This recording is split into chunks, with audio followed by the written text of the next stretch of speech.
Taurus, welcome to your weekly Sidereal Astrology forecast. This is for May 30th through June 5th, 2016. I'm Athen, and this is for Sidereal. If you are new to the channel, be sure to check out the link because the signs are different. All right, so Taurus, this week we have a new moon at the end of the week, Saturday and Sunday, which is forming a grand cross in the sky, which is all about that constructive energy. All right, it's all about building things. It's all about having that sense of willing to take action, willing to develop ourselves. And I think a lot of this is more internalized this week leading up to that new moon. And I say that because we'll be in the balsamic phase, which is the ending of the last lunar cycle, approaching this new moon, which is usually more internalized, usually more about spiritual development. So this is all happening in your sign, new moon in Taurus. It's all about new beginnings with your independence in life. And, really cultivating your goals and your motivations and your drive and expressing yourself, right? This is what it's all about.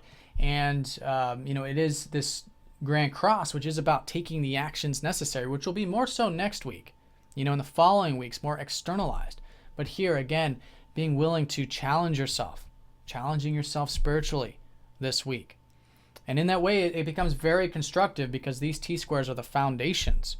Any square in life is the foundation in which we can then launch into what will be these new beginnings around the corner. But we do have to do that developmental work. All right, so this is collectively, and a lot of it is determined by how we approach this energy. And all the things in life that really are long-lasting are formed during these types of energies.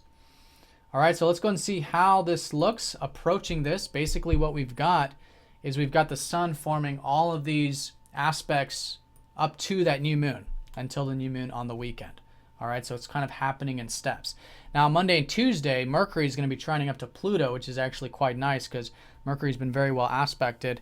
And this is you guys, I think, understanding more about yourself psychologically, or maybe the importance of getting that alone time in your life, or taking a bit of an easier approach, more receptive approach to your routine, maybe with present moment awareness, these kinds of matters. So that's very good. Monday and Tuesday can be very powerful with that. Very good for maybe the relaxation, but having that power that arises through, acceptance and living in the present moment, or getting that rest and relaxation, which is always important, especially with the mind, with Mercury. So really that mental mind, maybe listening to your dreams, maybe information coming through that, etc.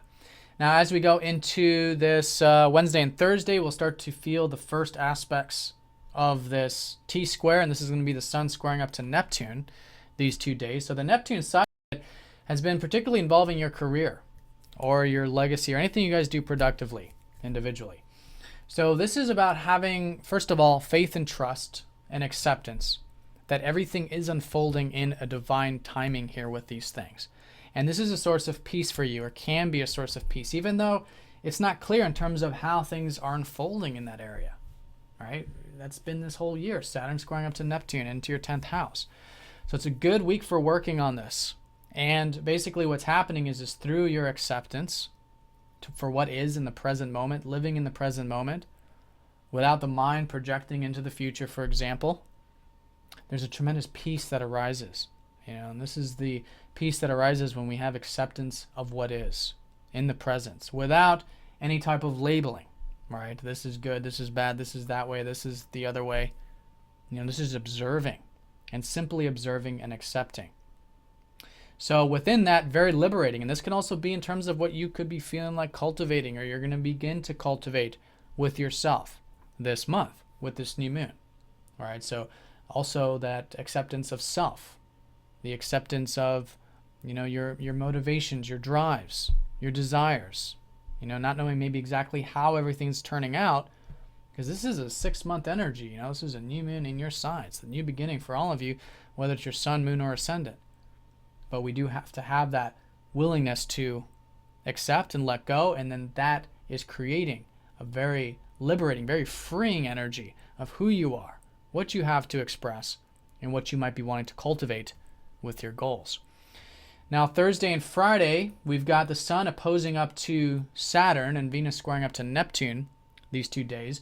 So this is involving your ruler. And one thing I want to say too is this whole new moon conjoining up to Venus is really emphasizing new beginnings with you, because it's not only in your first house, it's with your ruler Venus. All right, this could also be new beginnings with your routine or your work, which is Venus ruling your 6th as well. But anyways, with this opposition from the Sun and Saturn, and then what will be Friday and Saturday with Venus, is this importance of balance, okay? And it's not always the case with a new moon, because the new moon is a conjunction, but this one is opposing up to Saturn. So this is about relationships.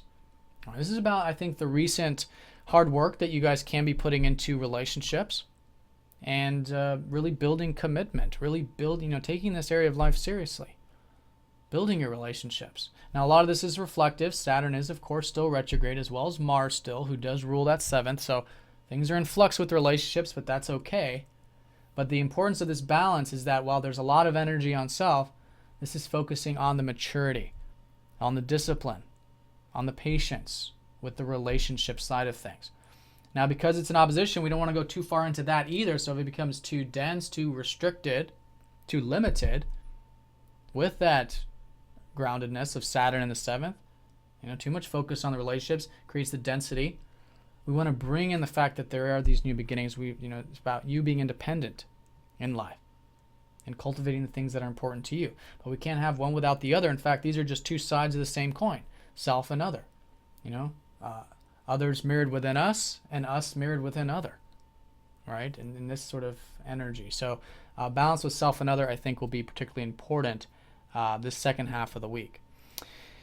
Now, in terms of, let's see, this same time period, Venus squaring up to Neptune again, acceptance, the faith, the letting go, particularly with self, right? And what you are cultivating, right? And through that can be very spiritually liberating, can free you up, then easing up more energy, more of this awareness about what is being cultivated.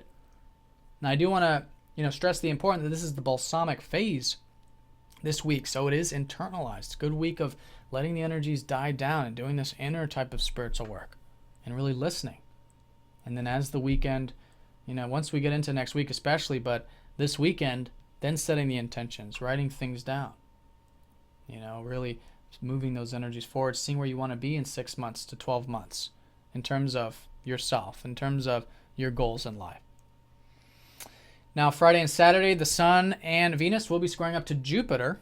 All right, so here's the Jupiter side of all this. Now, Jupiter's a benefic, and usually even in a square, it comes across as inspirational, okay, or something that has to do with us wanting to have a bit of ease in our life, for things to come easy. So it's very important to understand that things can be certainly cultivated during a Jupiter square, that it's through having a healthy amount of optimism, not over-optimism, but not being pessimistic either. Just a balanced approach to understanding that life does have, of course, the limitations, the willingness to constructively work on things, which is that Saturn square up to Jupiter. But Jupiter particularly, it's about understanding that a lot of it is what we're aware of.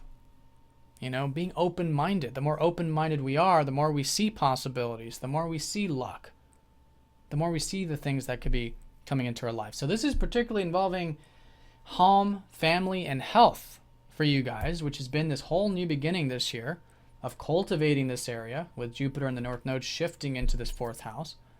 And especially Friday and Saturday, seeing that there are opportunities here with your foundations in life, with home, with family, even with your health, all right? And working on that, constructively developing that is the foundation of all of this, really. The 4th house is the foundation of the whole chart. And this is all the, very important areas of life: self, relationships, roots, and career. And constructively working on all these, developing them, balancing them, within. And then as the energies next week start to become more externalized, taking this development we've done within self and moving it forward. All right, so Taurus, I hope you guys have a fantastic week. Thanks for watching, and I'll see you all next week.